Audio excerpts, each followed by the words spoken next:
നമസ്കാരം. സിറ്റി ന്യൂസിലേക്ക് സ്വാഗതം. Kerala state police pensioners welfare association Kannur range പഠന ക്യാമ്പ് കണ്ണൂർ ജില്ലാ പോലീസ് സൊസൈറ്റി ഓഡിറ്റോറിയത്തിൽ നടന്നു.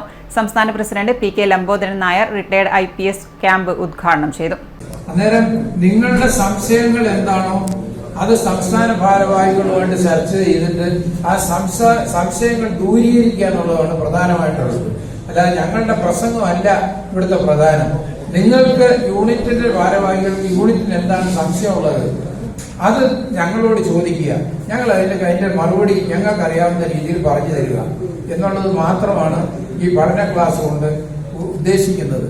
കണ്ണൂർ, കാസർഗോഡ്, വയനാട്, കോഴിക്കോട് സിറ്റി, റൂറൽ എന്നീ ജില്ലകളിൽ നിന്നുള്ള 150 പ്രതിനിധികൾ ക്യാമ്പിൽ പങ്കെടുത്തു. KSPP WA കണ്ണൂർ ജില്ലാ സെക്രട്ടറി MG ജോസഫ് സ്വാഗതം ആശംസിച്ചു. കണ്ണൂർ ജില്ലാ പ്രസിഡന്റ് A ജയരാജൻ അധ്യക്ഷത വഹിച്ചു. സംഘടനയുടെ സംസ്ഥാന general secretary Balakrishnan Kallara class എടുത്തു. സംസ്ഥാന വൈസ് പ്രസിഡന്റുമാരായ മുയ്യം രാഘവൻ, ചന്ദ്രൻ കരിപ്പൂലി, കോഴിക്കോട് റൂറൽ ജില്ലാ സെക്രട്ടറി VK നാരായണൻ, കണ്ണൂർ ജില്ലാ vice president TK Kunhiraman Nambiar, TP Unnikrishnan, Kannur ജില്ലാ ജോയിന്റ് സെക്രട്ടറി ദിലീപ് ബാലക്കണ്ടി എന്നിവർ ആശംസകൾ നേർന്നു. TV കുഞ്ഞിരാമൻ നന്ദി പറഞ്ഞു. City news Kannur.